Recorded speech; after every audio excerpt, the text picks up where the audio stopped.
Never lie. Never, ever lie. Unless you know how to.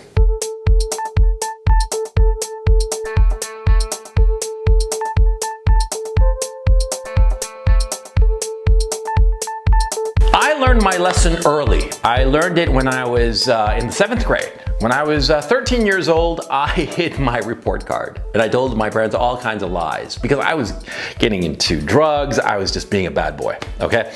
And I started telling lies about my report card because my report card was a disaster. And I also started telling lies because I was hanging out with the wrong kind of kids, you know, and doing drugs and just being a bad boy, right? And eventually this house of cards collapsed. And I learned my lesson, which is never lie, never lie, never ever lie. And the reason is so simple, because you forget your lies. I mean, come on, how many times have you forgotten where your keys are? Your keys are actually important. Or how many times have you forgotten, for instance, the password to your bank account online? Yeah, you forget about it all the time, and it's actually really important. And more to the point, it's true. You forget things all the time. Your memory is incredibly fragile. You could be in like you could be the witness, say, to some car crash. You see some car crash happen. It's like, wow, this is incredible. It was like horrible and blah, blah, blah, right? And maybe a week or two later, you happen to see a videotape of that same car crash, you know, security camera or whatnot. And you see that video and all of a sudden you see details that you had forgotten. I mean, really important details, maybe like the car doors flew off or something like that. Something really important about this car crash that you witnessed. It was a shock to you when you saw it and you forgot these crucial details. Of course, the videotape doesn't forget, but your memory does. So if you forget things that are actually true, that are actually important to you, what do you think is going to happen with a lie that you tell? You're going to forget it. Of course you're going to forget it. You're going to forget it because it's a fiction you made up. You forget stories. You know, I tell my small children stories, you know, bedtime stories, and I keep forgetting the damn plot. You know, it started off with Jack and the Beanstalk, and it's just grown off into this weird, you know, story that all kinds of crap happens, and I forget the story, right? I didn't write it down or anything. I just make it up as I'm going along. And my kids, they remember details, and I think to myself, did I say that? I guess I must have, you know, because I've completely forgotten because it's a fiction. If you tell a lie, a fiction, you're going to forget it. You're going to forget it, and other people might not, probably won't forget it. Because from their point of view, when they heard you say something, they heard something that they assumed to be true, and therefore it latched onto their memory. But you told a lie, a fiction, and it just slid right off your memory. Because it wasn't a lived experience. They lived the experience of hearing you say XYZ. But you made up XYZ, and that's why you forget it. And that's why it's so dangerous. That's why you never tell a lie. So for these reasons, you never tell a lie. You never tell a lie actively. You lie passively. You lie passively, you lie by omission. That's the way to lie. You never tell something that is not true. You omit information that you know. That is the way to effectively lie. That is a way to lie in a way that you will never get caught. Yeah, of course not. Yeah, because if you forget to say something, some truth, some vital piece of information, you can say, oh no, I didn't lie, I just forgot to say this, right? And what's anybody going to say to that? They're not going to say shit, because we all know that our memories are fragile. And if you claim that you forgot to mention some key detail, who's going to hold it against you? You see my point? And if the person independently finds something out that you failed to mention, how exactly did you lie about it? You just didn't mention some fact. Perhaps you can say, oh, I didn't realize that was the important bit of information. You see? You see how crucial it is to lie by omission. Because a passive lie is impossible to pin on you. Simple as that. See? And this is key, because if you passively lie, not actively lie, not tell tall tales, but let people infer things, that's how you can manipulate their perceptions of you. You see? You don't tell a lie. You let people think as they will by omitting key pieces of information. Telling a tall tale, telling a lie, exaggerating, You always get caught, or worse yet, sometimes people just don't believe you because of their experience, because we human beings are incredibly experienced at sussing out the truth, or of like at a glance realizing that what somebody is telling us is not really true. And if you tell a tall tale, say for instance that you're a billionaire, just for the sake of argument, you say that you're a billionaire, and see, that will make people suspect you because they will know it's a lie prima facie, because there are relatively few billionaires. The funny thing is that a lot of times something might be actually true in your life, but if you tell it, people won't believe you. I mean, you've probably had that experience, right? Yeah, like in my own case, I've met several famous people by sheer chance. I met Francis Ford Coppola at a Japanese sushi restaurant in Paris. That's a true story. But it's so outrageous that I rarely tell this story. I mean, I'm telling you here just to illustrate the point. It's such an outrageous truth that people don't believe it. See? I mean, it's just the way of human nature.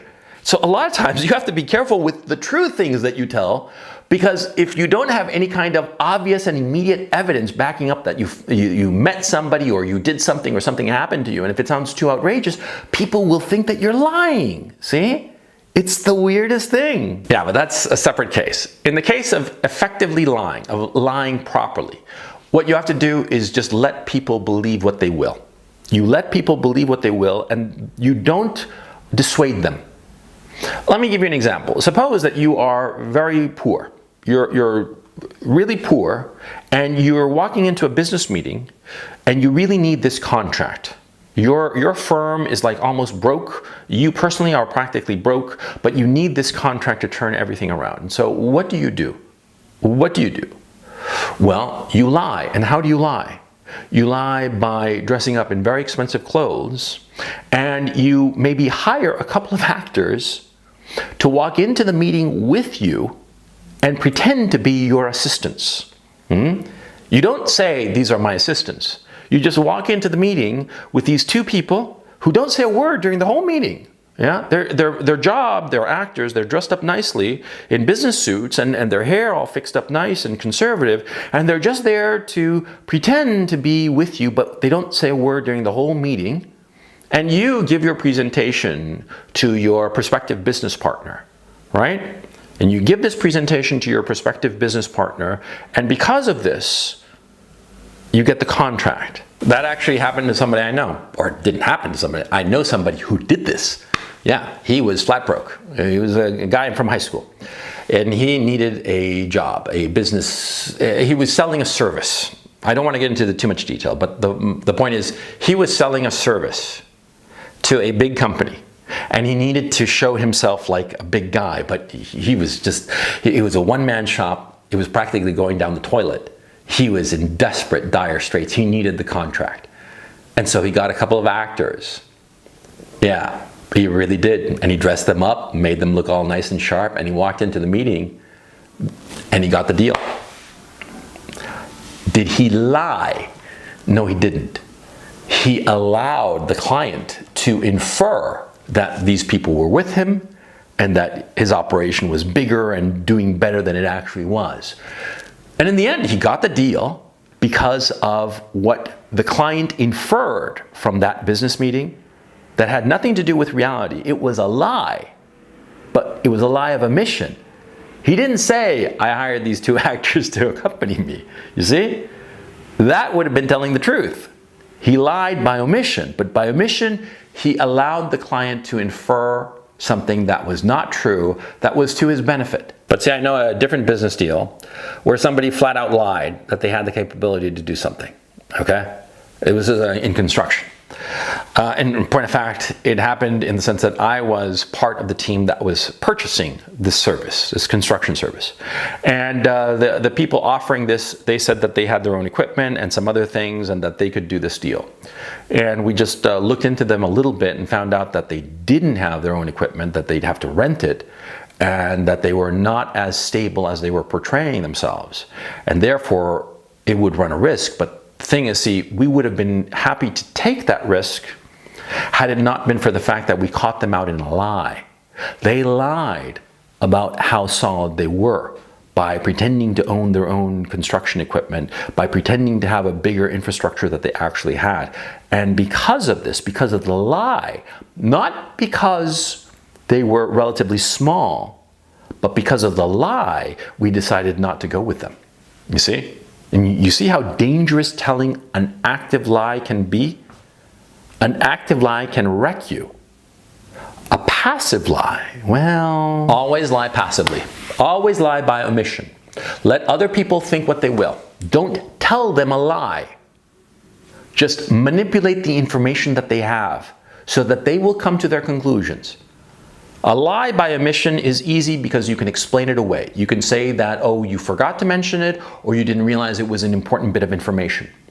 An active lie, if you tell an active lie and you get caught, that's it. People don't trust you anymore. And ultimately in a society, in any society, we exist, it is built on trust. All societies are built on trust, and if you are across from somebody that you do not trust because they have told you one lie, and you caught them in that lie, then there's not going to be any kind of relationship. See? I mean, how many times has it happened that you've caught somebody in a lie, and that just changed your perception of them entirely? But how many times has somebody failed to tell you something and it didn't really affect what you thought of them? And you kind of like explained it away. You maybe said to yourself, oh yeah, they didn't realize how important it was, or maybe they forgot, or whatever. Yeah, you see? That's why you have to know how to lie. Never tell a lie. Let people just think what they will.